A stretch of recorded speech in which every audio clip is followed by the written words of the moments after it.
पंडित धीरेन्द्र शास्त्री जी, जिन्होंने हनुमान जी की साधना की और साधना करने के बाद उन्होंने हनुमान जी की सिद्धि कर ली, और आज क्या है, वो किसी की पर्ची निकालते हैं और बता देते हैं तेरे मन में क्या है और क्या होगा, उसका सॉल्यूशन दे देते हैं। तो ऐसे तो एक नहीं अनेक लोग भारत में हैं, अनेक लोग।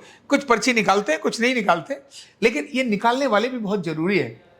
वो गहरे ध्यान में जाकर के चुपचाप ऐसे करके अपने को आत्म उत्कर्ष जानना और देश और दुनिया को जानना, और केवल जानना नहीं, वो देश और दुनिया में करेक्शन करते हैं। आपको अगर ध्यान हो तो मोदी जी आने वाले हैं, इसकी अनेक सारे जो दिव्य शक्तियां उन्होंने तैयारी करी थी, एक माहौल क्रिएट किया था कि भाई इस देश के अंदर मोदी को आना है, और जब आना है तो कैसा व्यक्ति आएगा, वो इतिहास लिखेगा।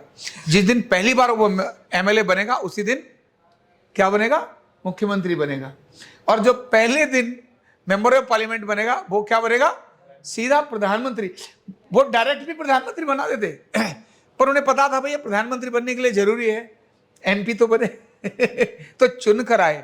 ऐसी अनेक सारी दिव्य शक्तियां बैकग्राउंड में काम करती हैं। बैकग्राउंड में, जैसे आप टीवी देखते हैं ना, उसमें पिक्चर जो चल रही होती है, उसमें कलाकार तो 2-3-4 ही होते हैं, उससे बड़ी संख्या तो पीछे होती है, बड़ी संख्या तो पीछे होती है। जैसे आप है ना यूट्यूब पर देखेंगे तो वहां राम गोपाल तो एक नजर आ रहा होता है, पर उसके पीछे तो अनेक लोग लगे होते हैं। इधर ट्रीटमेंट देने वाले लगे हैं, इधर डायग्नोज करने वाले लगे हैं, इधर वीडियो बनाने वाले लगे हैं, इधर ट्रेनिंग देने वाले लगे हैं। ये कितनी बड़ी बैकग्राउंड में शक्तियां लगी होती हैं, तब जाकर फ्रंट पर कोई एक चीज नजर आ रही होती है। तो जो फिल्म जो 3 घंटे की बनती है, उसमें सैकड़ों नहीं हजारों लोग लगते हैं, तब जाकर एक फिल्म निकल कर आती है। ये अलग चीज है, लेकिन वो बहुत अलग चीज है। ऐसे दिव्य साधना करने वाले लोग, हमें लोग बहुत बार ऐसा लगता है ना, वो तो पहाड़ में जाकर के अपने आत्म उत्कर्ष की बात कर रहे हैं। नहीं, आत्म उत्कर्ष तो ये हो ही नहीं सकता कि वो सिर्फ अपने लिए सोचे। जब आत्म उत्कर्ष होगा, जब व्यक्ति के अंदर आत्मज्ञान पैदा होगा, तब ऑटोमेटिक आत्मज्ञान का मतलब ही है लोक कल्याण। आत्मज्ञान का मतलब लोक कल्याण। जब लोगों के कल्याण की तरफ व्यक्ति चलने लगता है, मतलब समझ लीजिए ये आत्मज्ञानी है, इसको आत्मज्ञान हो गया। अदरवाइज तो मैं और मेरा परिवार, रोटी कपड़ा और मकान, यह तो अनेक सारा चलता ही है। आत्मज्ञान का मतलब यह है कि लोग दूसरों के लिए चल पड़े। तो जब वो सिद्ध योगी आत्मज्ञानी होते हैं, ब्रह्मज्ञानी होते हैं, तब उस समय वो करेक्शन अपनी निगाहों से ही करते हैं, केवल निगाहों से करते हैं, केवल सोचने से करते हैं। आंखें भी बंद हैं तो उनको सब कुछ नजर आता है, सब कुछ नजर आता है, और कहां कौन सा करेक्शन करना है और कब नहीं करना, ये दोनों चीजें उनके हाथ में होती हैं। ऐसा नहीं राम के समय नहीं थे, राम को जब वनवास हो रहा था तो ऐसा नहीं है कि नहीं थे, वो थे, और उन्होंने ही करेक्शन किया था, तभी राम को वन में जाना हुआ। अदरवाइज तो बहुत लोग कहते हैं अरे वहां गुरु विश्वामित्र बैठे हुए थे और वहां बाकी सभी जितने सिद्ध पुरुष थे वो सब बैठे हुए थे, उनको नहीं नजर आता था, वो सब तैयारी कर रहे हैं राम राज्य की लाओ भैया, जल वहां से लाओ, और रात में तो सब पलटना ही है। अरे नहीं भैया, ये उनको पता था, पर उनके लिए भी ये सब होते हुए देखना, क्योंकि होते हुए देखना भी तो है ना, उन्हें पता था इस रात को ये घटना घटने वाली है, पर वो सभी उसमें लिप्त नहीं थे। वो देख रहे थे क्या हो रहा है, अभी क्या हो रहा है और कल क्या होने वाला है, ये वो सब जानते हैं, और वो करेक्शन भी करने की ताकत रखते हैं। ऐसी दिव्य पुरुष, दिव्य शक्तियां जब इस देश और दुनिया के अंदर काम करती हैं, तो भारत अपने आप प्रकट हो जाता है। तो आपने कहा ना वीटो पावर, भारत के पास तो वीटो पावर ऑलवेज थी ही। भगवान नहीं, भारत जो ज्ञान में रत है। भारत मतलब जो ज्ञान में रत है, नाम ही जिसका भारत हो, जो ज्ञान में रत हो, है ना। तो जो ज्ञान में ही रत है, जिसके अंदर हर कण कण में ज्ञान है। हमारे सबके जीन्स में एक बहुत स्ट्रांग चीज है, जिसको मैं व्याख्यानमाला के अंदर बताऊंगा। बहुत स्ट्रांग चीज है हमारे जीन्स के अंदर, और वो क्या है, बिलीफ सिस्टम। क्या है, बिलीफ सिस्टम।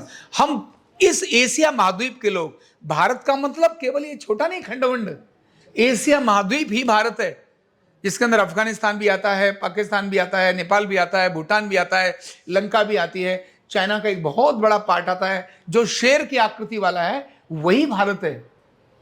उस भारत के जीन्स में बिलीव है, और जहां बिलीव है वहां तो ज्ञान है, और जहां ज्ञान है वहां चीजें प्रकट होती हैं, क्रिएट नहीं होती हैं।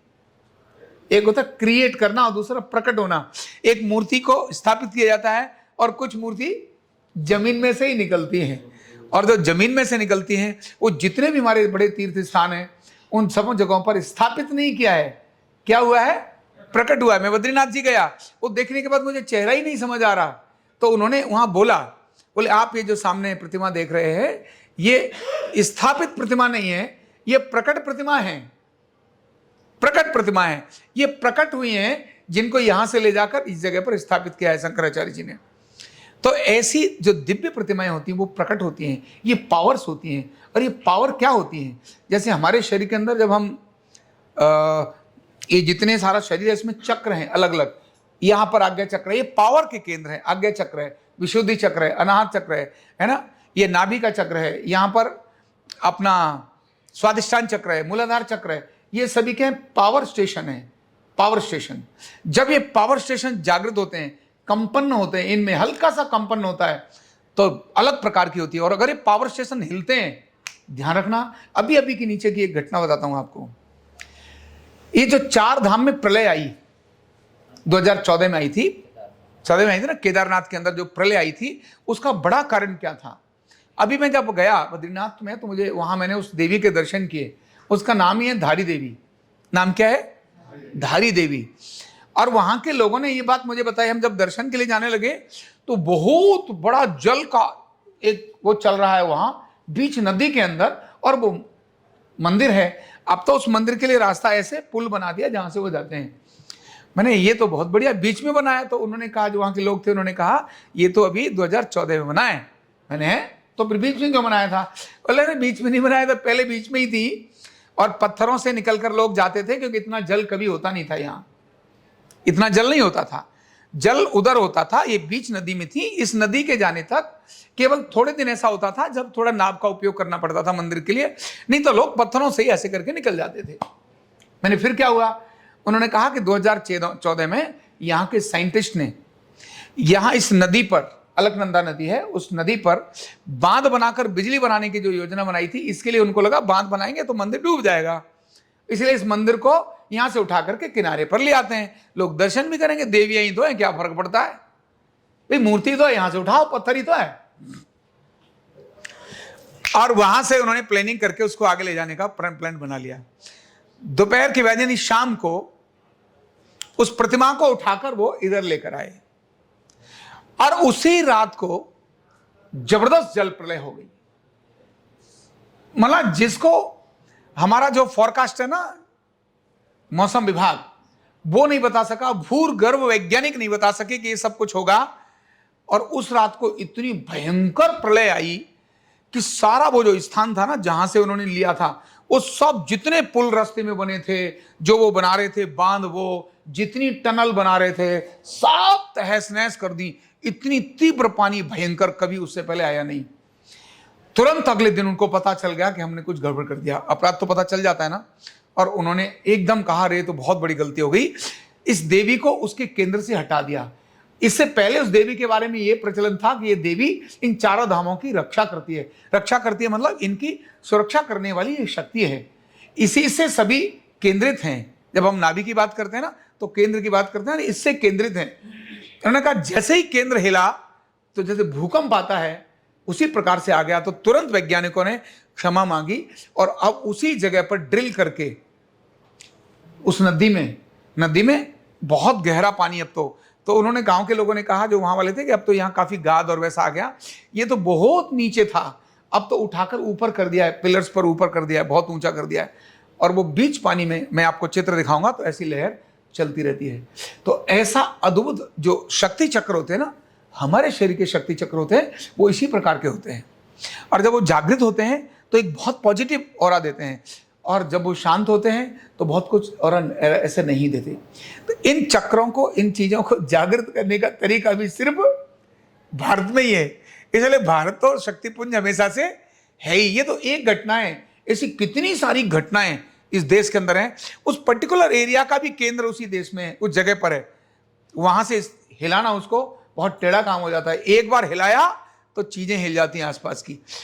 ऐसे अद्भुत ज्ञान विज्ञान वाले हमारे देश को हमको जानना बहुत जरूरी है।